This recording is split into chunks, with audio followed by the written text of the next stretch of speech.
Buenos días. Antes que nada agradezco la invitación para estar el día de hoy aquí con ustedes presentando pues en el coloquio diferentes temas relacionados a la atención plena. Lo que me va a tocar exponer a mí es un poco una idea de lo que es la meditación, sobre todo más enfocada en el budismo tibetano. Es lo que, digamos, me pidieron que expusiera, que viniera a hablar con ustedes.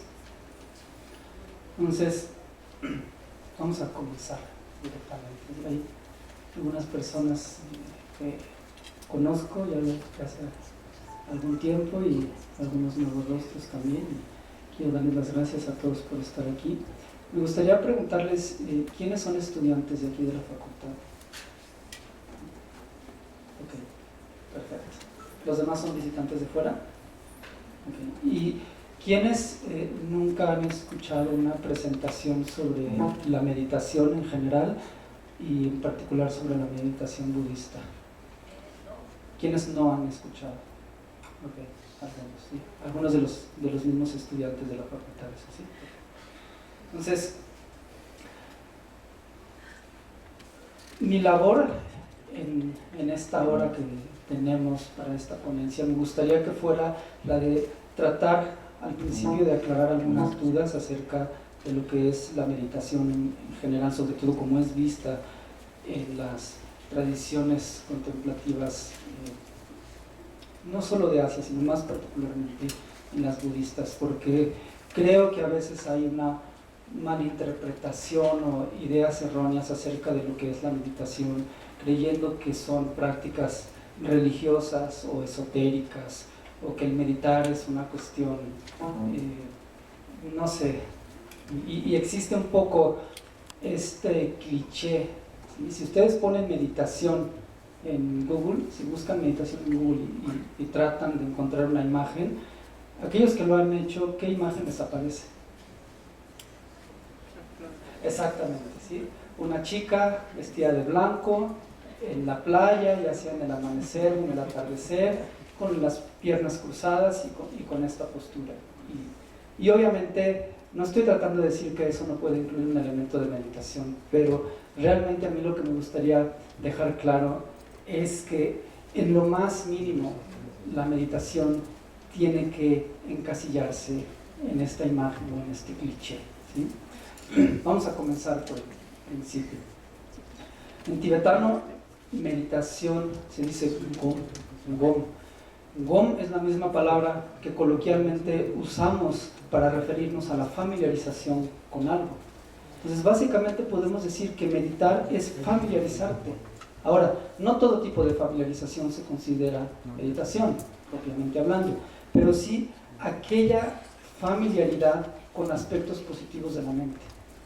¿Me explico? Entonces, realmente meditación no es una cuestión esotérica, no es una cuestión religiosa, no es una cuestión para yogis o sadhus de la India o para monjes budistas, y pensar que meditar implica cambiar mis creencias o adoptar una religión, una tradición espiritual, etc. Son algunas de las equivocaciones que existen hoy en día. Meditar significa transformar tu mente, el cambiar tus hábitos nocivos por hábitos mentales más positivos, el cultivo no solo de la concentración, sino también del amor, de la compasión, de la generosidad, de la paciencia, de la disciplina ética, de la sabiduría, por supuesto, tiene directamente que ver con la meditación. ¿Por qué? Porque para desarrollar compasión o paciencia, digamos, necesitas entrenar tu mente, necesitas familiarizarte con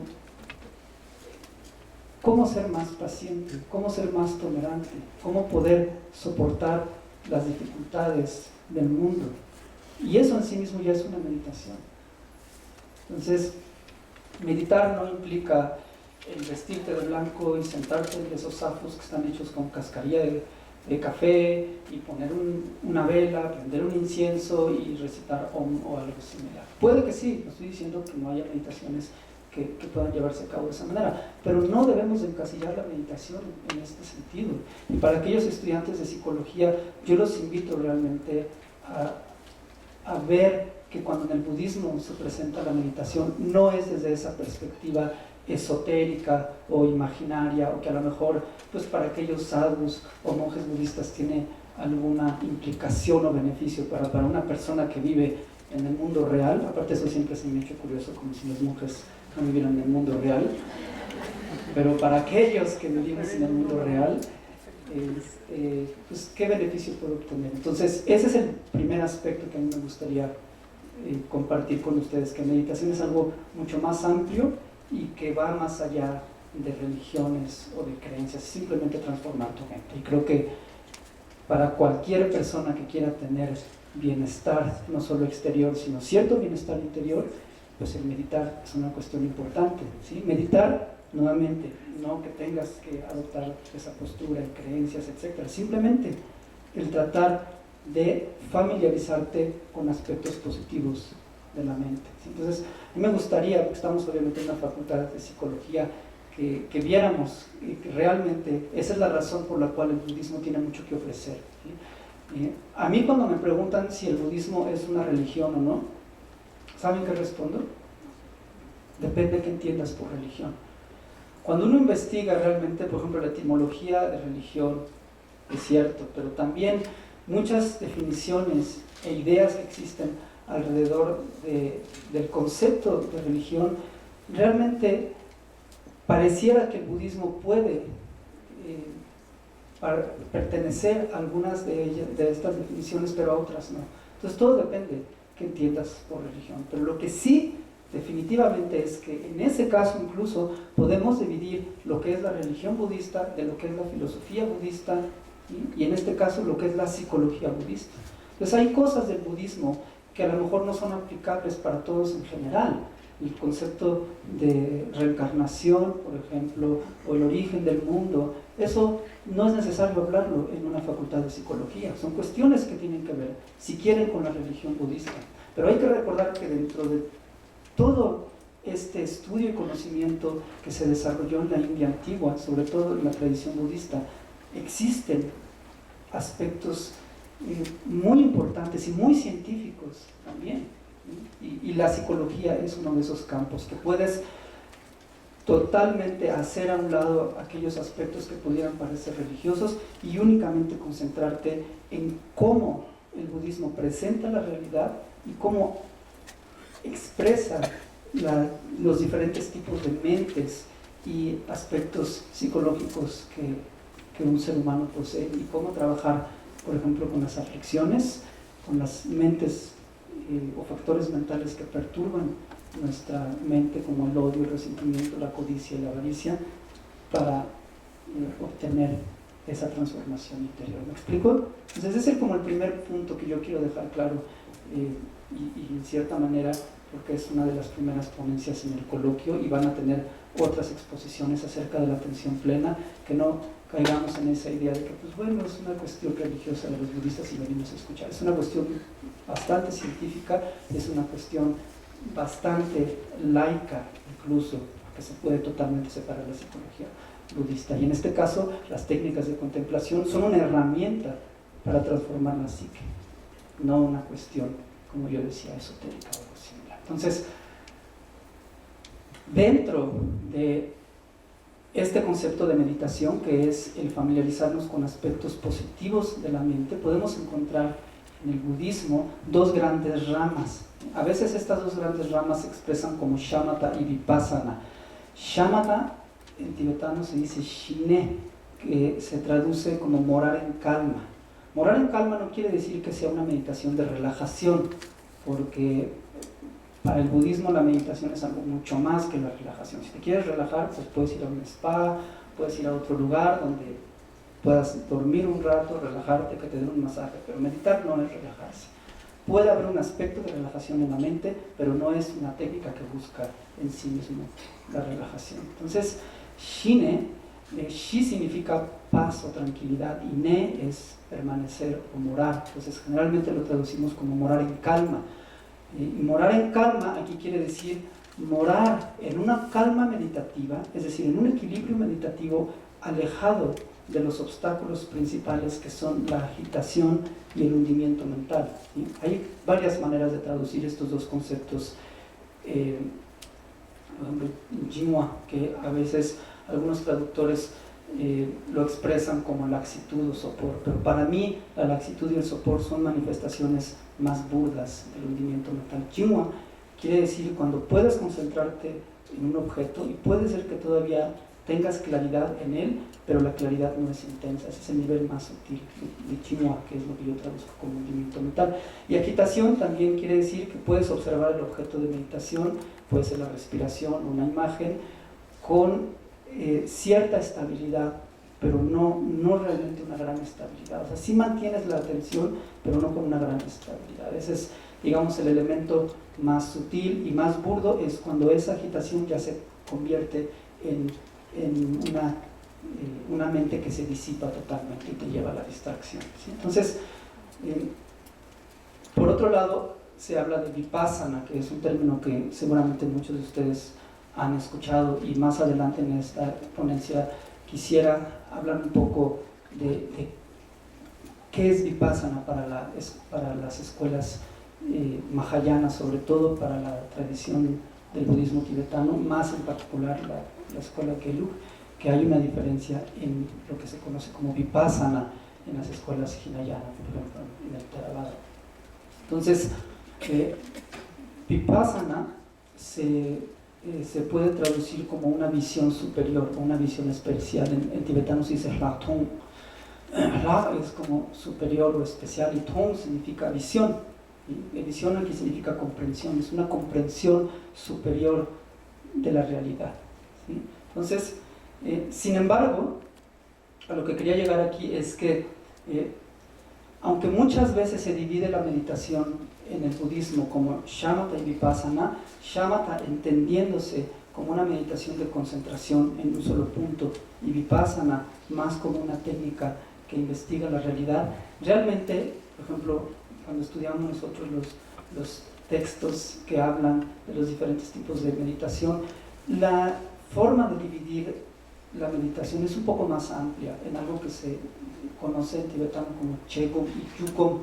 Chegom podemos traducirlo como meditación analítica y Yugom, meditación de involucramiento, que implica involucrar la mente en un solo punto, de manera concentrada, ¿sí? Entonces, ¿qué quiero decir con esto? Que shamatha es más bien un tipo de meditación de involucramiento en un punto y vipassana es un tipo de meditación analítica, pero no quiere decir que todas las meditaciones analíticas sean vipassana y todas las meditaciones de involucramiento concentrado en un punto sean shamatha, ¿sí? Por eso la definición es más amplia cuando hacemos las divisiones de lo que es la meditación, ¿sí?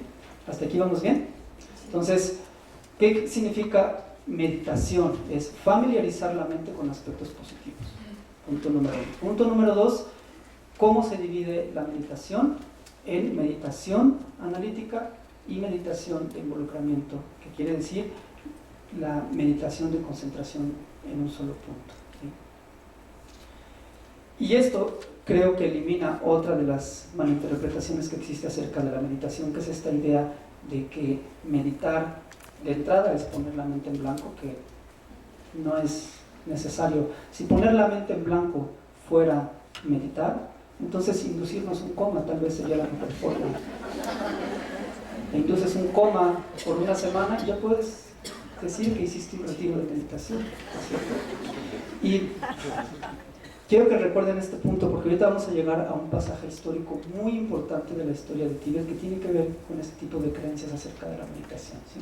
Entonces, la meditación de concentración en un punto implica ese entrenamiento en una concentración total y en sí mismo, a pesar de que no es un fin, es la herramienta que necesitas para transformar la mente en cualquier virtud y sobre todo desarrollar una sabiduría que nos permita penetrar la realidad y así, como lo explica el budismo, eliminar la visión egocentrista o autocentrada en uno que es causa de aflicciones y problemas. Entonces, ¿Por qué necesitamos concentración? ¿Sí? ¿Por qué necesitamos concentración para poder cultivar una virtud? Si nosotros hiciéramos un ejercicio ahorita en el cual vamos a meditar en la compasión si quieren, y tal vez yo les pido que cierren los ojos y vamos a concentrarnos en una persona que está sufriendo, etcétera, etcétera. Honestamente, ¿cuántos de nosotros después de 1 minuto o de 30 segundos o de 10 segundos vamos a estar pensando en otra cosa y distraídos? Es muy probable que suceda, ¿no es verdad? Eso es justamente porque la mente no tiene la capacidad de concentrarse. Y este tipo de meditación lo que hace es darnos una gran herramienta que es ese poder de ser capaces de colocar la mente en un solo objeto sin que se disipe. Y eso, cuando se logra, va a poder llevarnos a comenzar a analizar cualquier fenómeno que uno quiera, pero en base a la concentración. Y obviamente el poder mental que esto implica, pues es lo que puede llevarnos a eliminar diferentes tipos de conceptos nocivos o emociones aflictivas, etc. ¿Sí? Entonces, en el budismo en general podemos encontrar obviamente alusiones a diferentes tipos de técnicas meditativas, ¿sí? Como estas dos que acabo de mencionar, y la atención plena, por ejemplo, forma parte de las enseñanzas del propio Buda, por supuesto, que implican establecer la mente de una manera concentrada, con total atención en diferentes tipos de fenómenos, ¿sí? Como el propio cuerpo, las sensaciones, los fenómenos, la mente, etcétera, ¿sí? Pero acerca de la atención plena en particular no voy a hablar mucho porque vamos a tener más ponencias al respecto, pero hablando entonces de los diferentes tipos de meditación que son más comunes en la tradición budista del Tíbet, obviamente encontramos estos dos, lo que es la meditación analítica y la meditación de concentración unipuntual.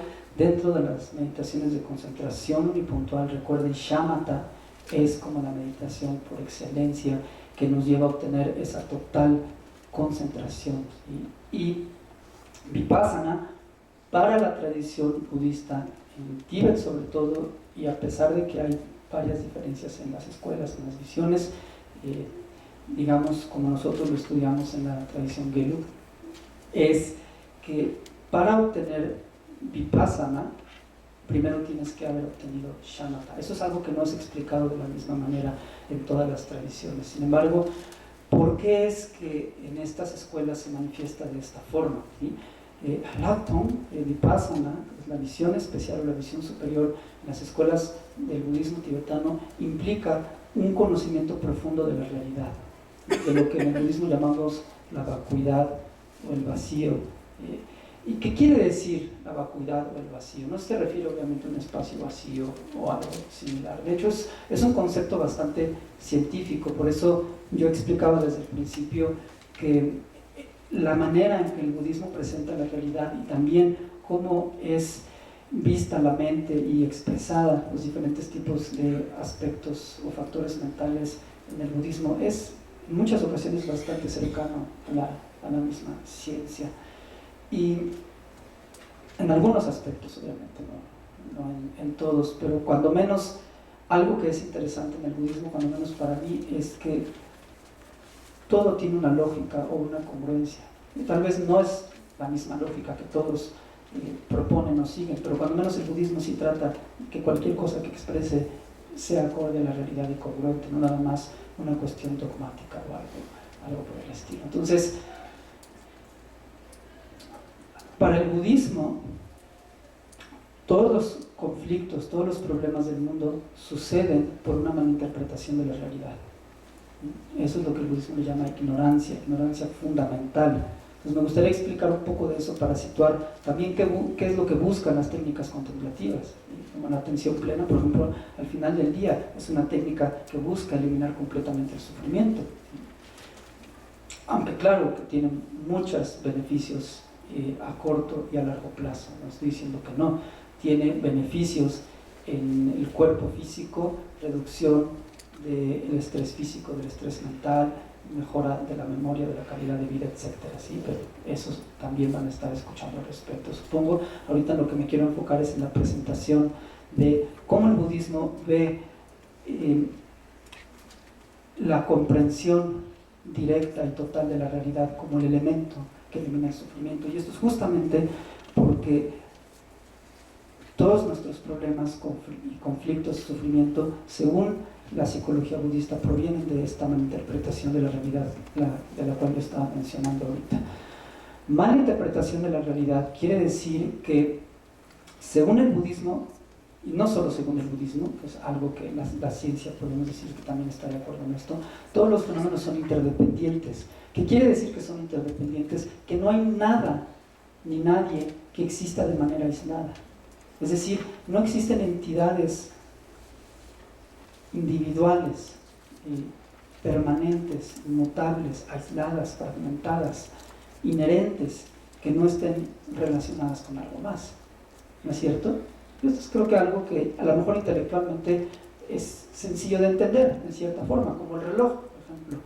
No existe un reloj que tenga una entidad individual, inherente, separada y fragmentada, como una entidad que en sí mismo existe por su propia fuerza, sino que sabemos que el reloj es el nombre que se le pone, en este caso, a un objeto que está conformado por varias partes. Pones una correa, pones una maquinaria, manecillas, números o líneas que indican las horas, etcétera, un diseño, y cuando lo tienes listo, se convierte en una base adecuada para llamarle reloj.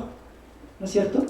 Pero más allá de eso, no puedes encontrar una entidad permanente e inherente como un reloj, como si existiera una relojeidad en sí misma, separada del diseñador, de quien lo creó, de quien fabricó, de quien trajo el plástico, de quien hizo la maquinaria, etc. ¿No es verdad? Pues en el budismo básicamente lo que se dice es que no puedes encontrar ningún fenómeno en el universo que tenga una existencia totalmente aislada. Y tal vez la pregunta que nos surge aquí es, bueno, ¿y esto cómo se convierte en la causa de todos los problemas, conflictos y sufrimiento?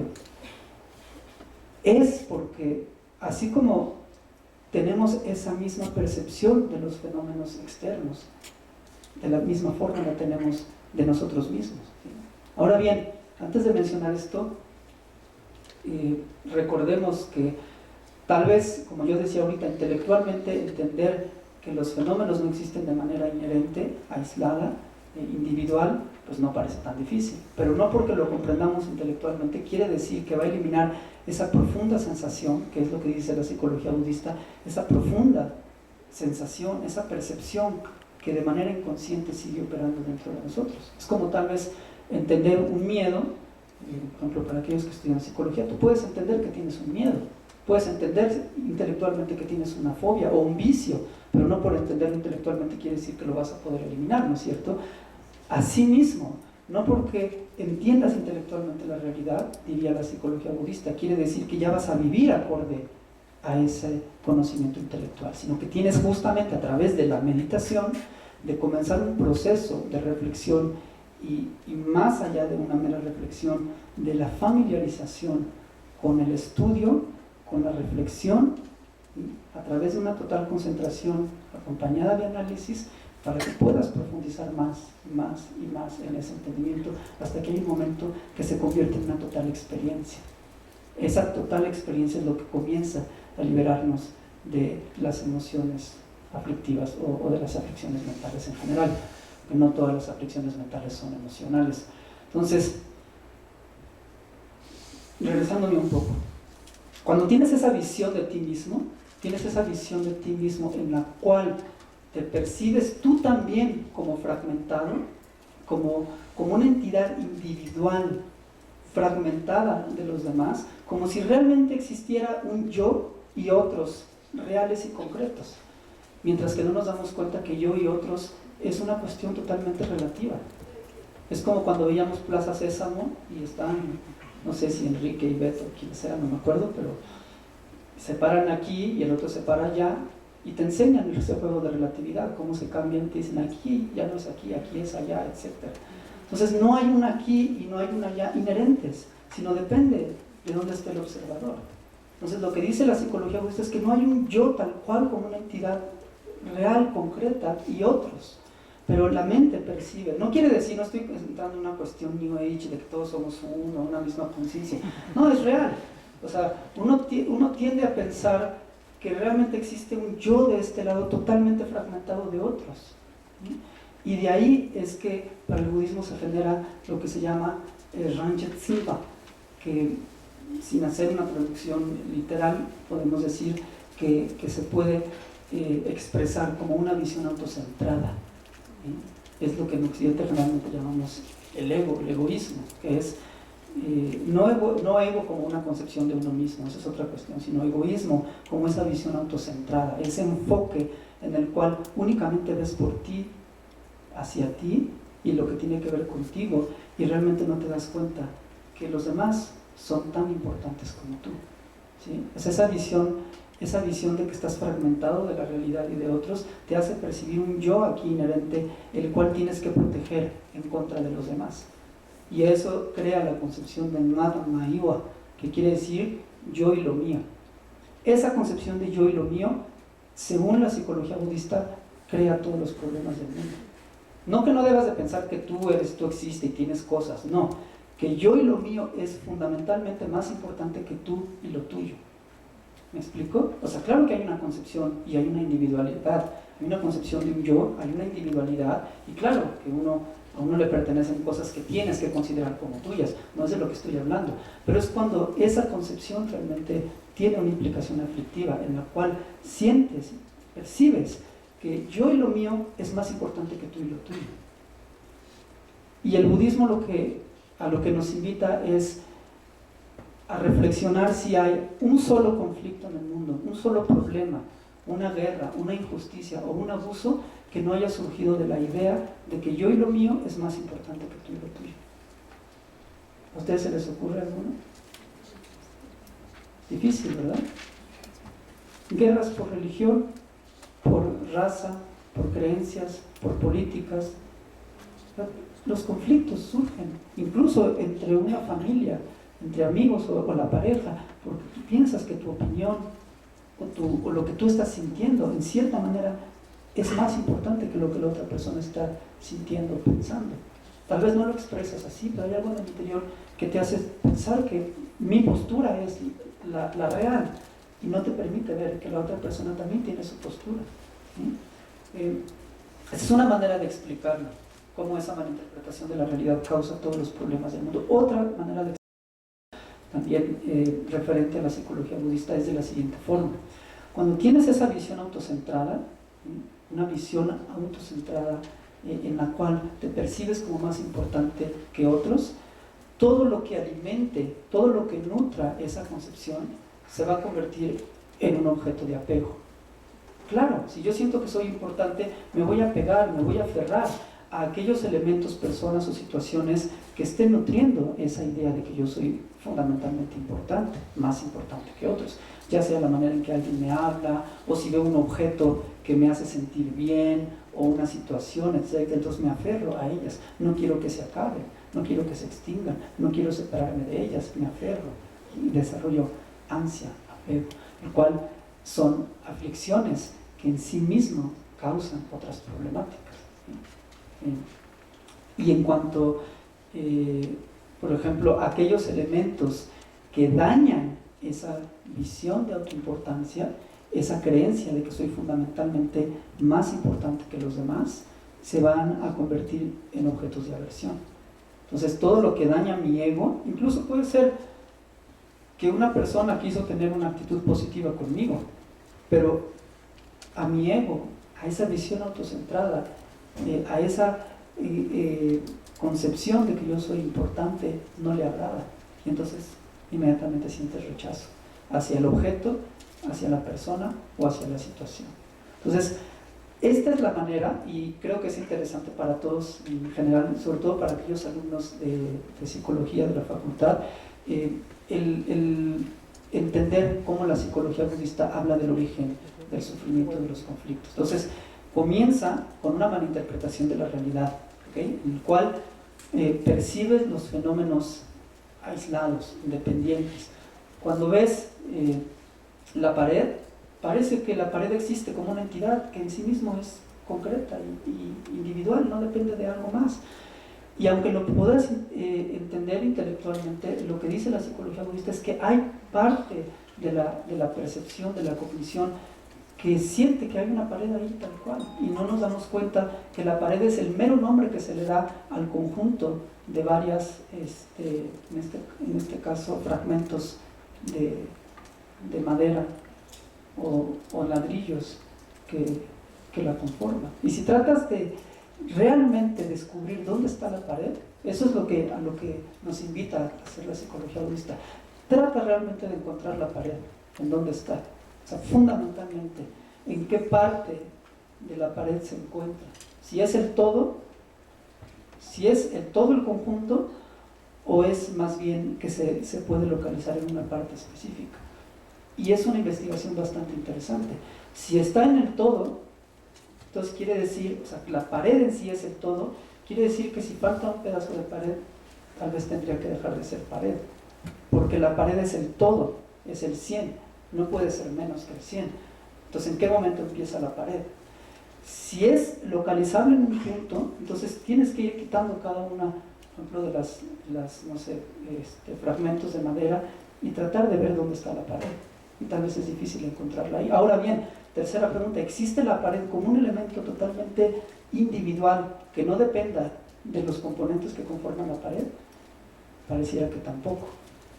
¿Sí? Entonces, esa es la manera en la cual en el budismo se medita en la carencia de entidad del yo, ¿sí? Que quiere decir que sí existe el yo, no estamos diciendo que no exista el yo, no exista un ser, pero en el budismo se dice que no existe un ser como una entidad individual, separada, como si existiera una especie, que es lo que en otras tradiciones se llama alma, como una especie de entidad autosuficiente que existe totalmente independiente del cuerpo y de la mente. Y ahí parece que una entidad ahí, individual, permanente, autosuficiente, que no autosuficiente quiere decir que existe en sí misma sin depender de algo, del cuerpo o de la mente. Y el budismo se dice que si esa entidad existe, si ese ser existe, lo tienes que ser capaz de encontrar. A través de un proceso de análisis te das cuenta, bueno, si existe un ser como una entidad autosuficiente, permanente, individual, ¿en dónde está? ¿Está en el cuerpo? Si está en el cuerpo, ¿en qué parte del cuerpo está el yo? Si no está en el cuerpo, entonces está en la mente, o está ambos en el cuerpo y la mente, o está totalmente separada del cuerpo y la mente. Entonces, es un proceso de investigación que puede llevarnos a la idea de que sí existe un yo, no es que no exista un yo o un ser, pero el ser es la mera designación que se da al conjunto de mentes y un cuerpo físico, y entonces se le denomina que ahí hay un ser. Si ese cuerpo y esa mente es de una persona, se le va a llamar persona, pero no es que haya una persona como una entidad fundamental separada de esos elementos, o que sea esos elementos en sí mismo, porque una cosa es tener cuerpo y tener mente, y otra cosa es ser cuerpo y ser mente, ¿no es cierto? O sea, por ejemplo, ¿ustedes son cuerpo o tienen cuerpo?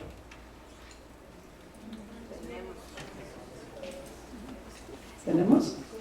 Generalmente decimos tengo nariz, no digo soy nariz, ¿no? Soy nariz o soy oreja, dices tengo nariz, tengo oreja, tengo cabeza, tengo brazos, tengo manos.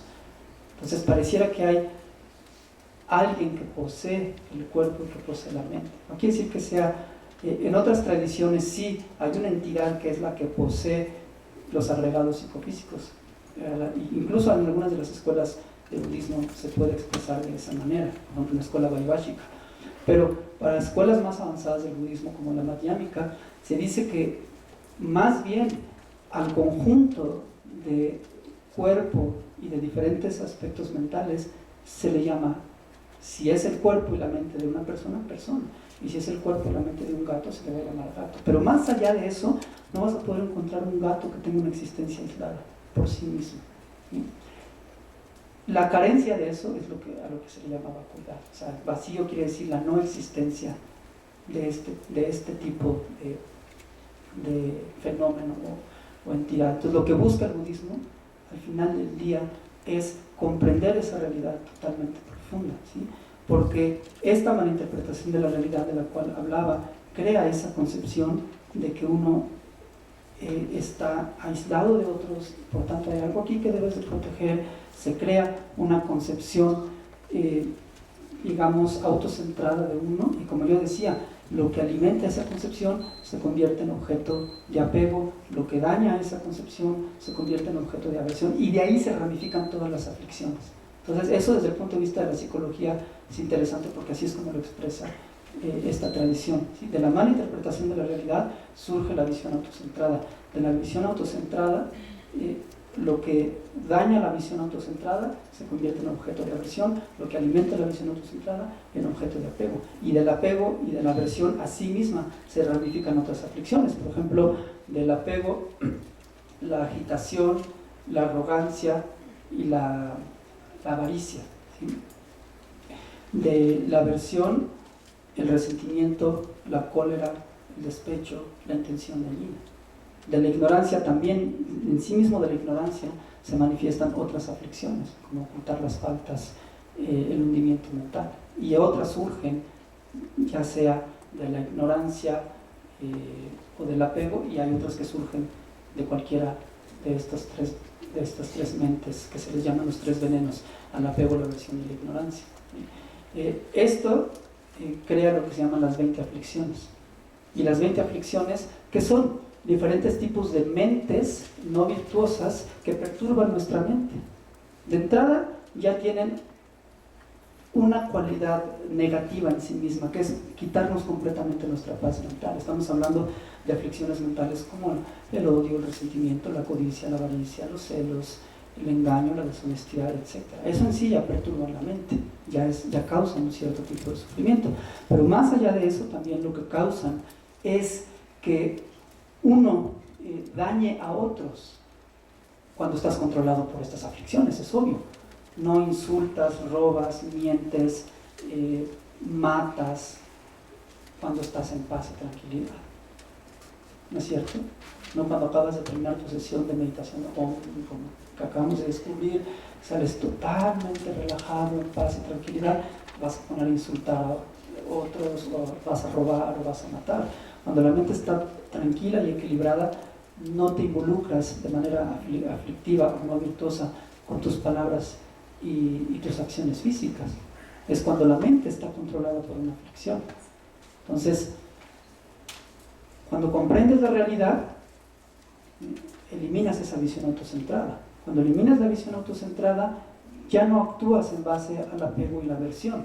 Cuando no actúas en base al apego y la aversión, ya las aflicciones no se ramifican. Cuando ya no hay aflicciones, tampoco creas daño a los demás, y tampoco tú experimentas los resultados de ese mismo daño. Por tanto, de cierta manera te liberas del sufrimiento, ¿sí? O sea, de las propias experiencias de perturbación de tu mente, también de los daños que creas a otro que tú mismo experimentas. Claro que vas a seguir experimentando dificultades en la vida, como enfermedad, muerte, separación, etc. Pero eso, para una mente entrenada, no va a constituir sufrimiento. Una cuestión es que un familiar fallezca, y otra muy diferente es que tú sufras, es decir, que la mente se perturbe porque ese familiar fallezca. No quiere decir que no vas a sentir tristeza, no quiere decir que si ves una injusticia no vayas a sentir molestia, pero una cosa es sentir cierta tristeza acompañada de la empatía, una cosa es sentir cierta molestia acompañada de la tolerancia, y otra muy diferente es sentir apego y aversión. Entonces ese es un poco lo que el budismo en general, como es presentado de una manera muy estructurada en el budismo tibetano, presenta un poco acerca de lo que es la psicología budista. Y una de las particularidades del budismo tibetano es que proviene de la gran tradición de Nalanda, ¿sí? Podemos encontrar diferentes tipos de budismo, como el budismo, generalmente lo que decimos como budismo Theravada, es una de las ramas del budismo Hinayana, ¿sí? El budismo Hinayana se desarrolló, obviamente, a raíz de las enseñanzas de Buda. Estamos hablando de la época de Buda, hace unos 2600 años aproximadamente. A partir de ahí comenzaron a compartirse las enseñanzas en una tradición oral. Fue hasta siglos posteriores cuando se empezaron a escribir ya las palabras de Buda, en lo que conocemos como los sutras, y después los grandes maestros de la India comenzaron a escribir comentarios a esos sutras, que son las enseñanzas de Buda, y a esto se les conoce como shastras. Entonces, la colección de tratados budistas, por ejemplo, en el budismo tibetano, es justamente el Kagyu y Tengyu, que son las palabras de Buda y los comentarios de los grandes maestros de la India, ¿sí? Pero pues, el budismo obviamente comenzó a expandirse hacia diferentes regiones, como Tailandia, como Sri Lanka, Birmania, Laos, Vietnam, obviamente Japón, China, Pakistán, Afganistán, y obviamente también regiones como Mongolia, Tíbet, Bután, etc. Entonces, un poco las diferencias que encontramos en los distintos tipos de budismo es, por un lado, qué tipo de enseñanza es la que se expandió, porque el Buda dio diferentes tipos de enseñanzas. Dio, por decirlo de una manera un poco sencilla, enseñanzas abiertas a todo público, por así decirlo, enseñanzas un poco más selectas y enseñanzas secretas, ¿sí? Las enseñanzas más abiertas, sí, gracias. Las enseñanzas más abiertas son las que tienen que ver con el Hinayana. Las enseñanzas más abiertas tienen que ver con lo que conocemos la tradición Hinayana. Las enseñanzas un poco más selectas tienen que ver con lo que se conoce tradición Mahayana, y las secretas con el Tantra, ¿sí? Entonces, el budismo tibetano proviene de la tradición de Nalanda, que es justamente esta gran universidad donde muchos de los más grandes maestros de la historia del budismo se originaron, como Nagarjuna, Chandrakirti, Bhavaviveka, Shantideva, Lunapalita, etc. Y cuando en el siglo VIII Padmasambhava fue invitado a Tíbet, él a su vez invitó al abad Shantarakshita, y de ahí fue que se comenzó a expandir lo que es la visión budista de la realidad expresada por estos grandes maestros de la Universidad de Nalanda. Entonces, digo, hay muchas cosas que me gustaría comentar con ustedes. Por cuestiones de tiempo nada más voy a concluir con esta parte histórica que les había mencionado, que quería comentar con ustedes, y esto es algo que se llama el gran debate de Sangye, en el cual básicamente la manera en la que se originó fue de que cuando llegó el budismo a Tíbet, obviamente había habido otros indicios antes del siglo VIII, pero fue a través de estos dos maestros, Padmasambhava y Shantarakshita, gracias a la invitación del rey Chusen Ditsen, que enseñanzas de este gran abad del monasterio de Nalanda pudieron llegar a Tíbet. Pero en esa época existía también una visión que era muy predominante, que es similar a lo que hoy en día conocemos como el Zen o el Chan, a pesar de que hay algunos académicos que dicen que no era exactamente esa visión, algo similar, pero era muy prevaleciente en aquella época la visión de la iluminación instantánea, ¿sí? Esta idea de que cualquier concepto y cualquier idea era un obstáculo para el despertar o para la liberación del sufrimiento. Básicamente lo que tenías que hacer era dejar a un lado todo pensamiento conceptual, casi como poner la mente en blanco, y de esa manera separarte completamente de todos los conceptos y obtener la liberación. Y acababa de llegar esta propuesta en la cual se mencionaba que necesitabas un entrenamiento progresivo en la concentración, como había mencionado, y también en el conocimiento de la realidad, para que poco a poco fueras comprendiendo mejor la realidad de los fenómenos y entonces liberarte del sufrimiento. Entonces hubo un momento en el que el rey Chusen Ditsen dijo, bueno, pues, ¿cuál es la visión real? ¿Cuál es la visión auténtica? Y él llamó a un debate entre los dos grandes expertos de cada una de las tradiciones, Hashan contra Kamalashila, que sostenía la visión de los maestros de Nalanda. Y bueno, al final, en cierta manera, lo que decía Hashan es que los pensamientos o los conceptos son como cadenas, Y si tú estás atado, no importa si la cadena es de hierro o es de oro, finalmente es una atadura. Tienes que eliminar la cadena, esté hecha de lo que esté hecha, ¿sí? Pero para los maestros de la Universidad de Nalanda esto era totalmente inconsistente. Y un poco ponían el ejemplo que mencioné anteriormente, que si el caso de eliminar los pensamientos implica desarrollo interior, entonces mejor déjate desmayar, y eso en sí mismo va a ser parte del entrenamiento de la mente. Entonces comenzaron un debate, al final lo ganó Kamala Shila y fue entonces decretado que la visión de la tradición de Nalanda es la que tenía que permanecer en Tíbet, y bueno, la visión de Hashan fue expulsada. Y si me da nada más un minuto para concluir, hay algunas